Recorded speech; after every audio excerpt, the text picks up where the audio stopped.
Teks laporan hasil observasi kemacetan di jalan raya. Apa sih itu kemacetan di jalan raya? Kemacetan di jalan raya adalah kondisi lalu lintas yang tersendat atau bahkan terhenti karena volume kendaraan melebihi kapasitas jalan, sehingga menyebabkan perlambatan signifikan dalam arus lalu lintas dan membuang waktu serta energi. Nah, kira-kira apa saja sih penyebab dari kemacetan itu? Ada banyak sekali penyebab kemacetan, tetapi penyebab yang paling umum adalah 1. Volume kendaraan.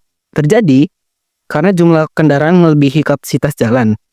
Biasanya terjadi di kota-kota besar. 2. Infrastruktur yang tidak memadai.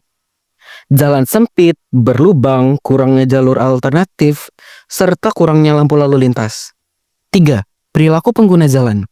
Ketidakdisiplinan pengendara, seperti parkir sembarangan, melanggar lalu lintas, melawan arus, dan lain-lain. 4. Aktivitas umum.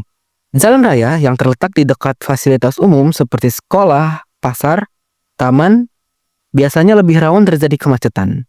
Kemacetan paling sering terjadi di perempatan atau pertigaan jalan, area dekat fasilitas umum, dan biasanya terjadi di jam-jam sibuk seperti jam berangkat, yaitu pukul 6 pagi sampai 8 pagi, dan pukul 5 sore sampai 7 malam. Apa saja dampak yang dihasilkan dari kemacetan? Ada banyak dampak yang dihasilkan karena kemacetan. Oleh karena itu, mari kita bagi dalam beberapa aspek sebagai berikut. A. Aspek ekonomi. 1. Kerugian waktu. Pengguna jalan akan menghabiskan waktu di jalanan dan dapat mengurangi produktivitas dan waktu aktivitas. 2. Pemborosan bahan bakar. Kendaraan tetap menyala namun motor tidak bergerak, akan menyia-nyiakan bahan bakar. B. Aspek lingkungan. Peningkatan polusi udara. Saat kendaraan berhenti bergerak, mesin tetap menyala dan membuang emisi berbahaya. 2. Polusi suara. Saat macet, biasanya orang akan menekan klakson juga dari suara mesin-mesin kendaraan. C. Aspek kesehatan. 1. Masalah kesehatan mental. Kemacetan dapat menyebabkan stres, amarah, dan emosi melunjak jika orang tersebut memiliki masalah atau memang sensitif. 2. Masalah kesehatan fisik. Kemacetan bisa sangat melelahkan, dan polusi udara yang dihasilkan mesin dapat membahayakan kesehatan paru-paru jika dihisap terus-menerus.